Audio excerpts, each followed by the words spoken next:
How to fix character AI login error, or if you're unable to log in or sign up on character AI.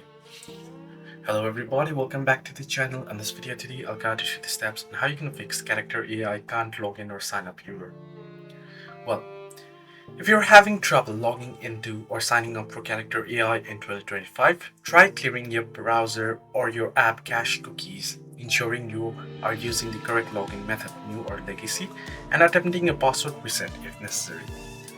So simply head over to your settings, scroll down if you're on your phone, then tap on apps. Under apps you are searching for character AI, and once you open up the app info page, head into storage and tap on clear cache, and this will fix any issue.